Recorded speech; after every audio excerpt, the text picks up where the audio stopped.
When you get your replacement sensor, the process is just going to go in reverse. So when adding a replacement temperature humidity module, you'll take the two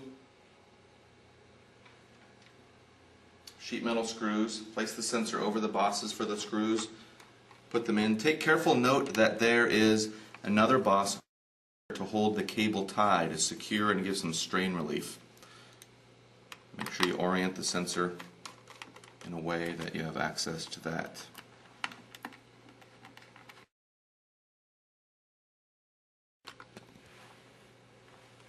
We should have one more sheet metal screw for the cable. Strain relief. So there we go.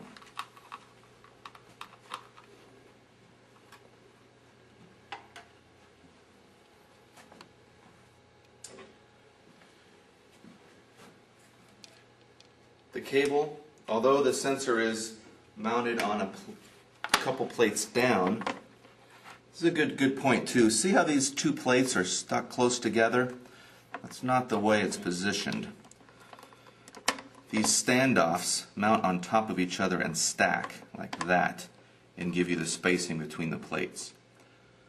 That's important when you're going to thread the screws back through. In order to find the holes all the way through, you're going to want to stack these properly on each other. So you can see this will go right underneath this one here. This is the topmost plate. The cable is going to come up and out between the first and second plate on the top. Now I seem to have it aligned. What I'm going to do is go ahead and put my bolts through. Lock washer first, washer second. Bolt through the hole. There's a few holes on the rain collector base. Pay attention to where these came from when you removed it. There's three. They're going to form a triangle and go through these plain holes right there.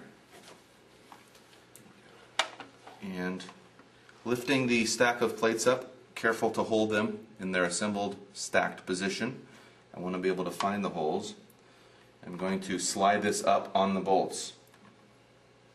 Pay attention to where your cable's coming out. You're going to want to route it back in through the back of the shelter door, so be sure to orient the radiation shield in a way that can be done.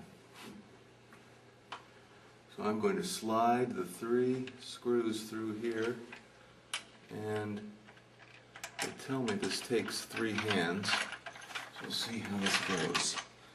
So I've got it up, push some of the screw heads up. It may take a couple people to get this done and get the screws aligned through all the holes before you screw them in.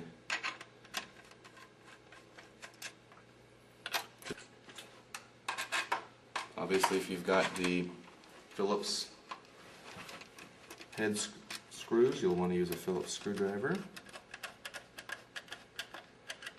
Don't over tighten them. We're screwing it into plastic, so if you over tighten it too much, you could warp or potentially break the plastic.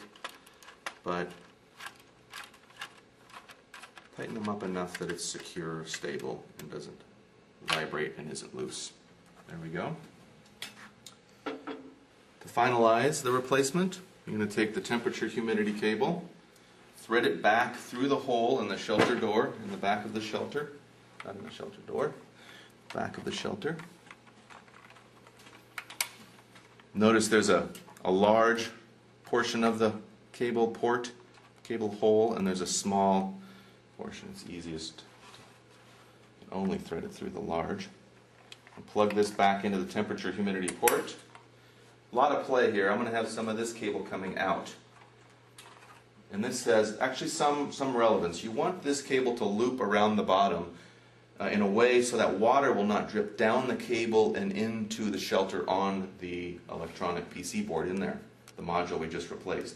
So if this cable has a downward loop before it goes up and through one of the plates, it's more difficult for water to climb up the cable and drip down in. So take that little bit of that slack cable, pull it out so that we get a loop. Last thing, we're going to insert the foam. Push the cable as far to the side as I can. Push the foam in with your fingers. You might use a tool to get it in. It's tight on purpose. We want to eliminate water splash when it's raining. And that's it. We're going to put the shelter door back on. Make sure you have your battery. Make sure the green light's not flashing. The fourth dip switch is down, so we're not keeping that green light on. Attaching the solar panel and sliding the door back on. When you slide the door back on, there's a mark on the side of the door here that matches up with a similar raised mark on the shelter. If you align those up, the teeth will fit into the door easily. So once you've got that aligned, you've got the door on, you can slide it down. Make sure you hear a click at the bottom and that the door is on all the way. Look at the back. Make sure the door is flush up against the shelter, the back of the shelter, and the door is down all the way so it seals the shelter and keeps water out. And that is how you replace your temperature humidity module.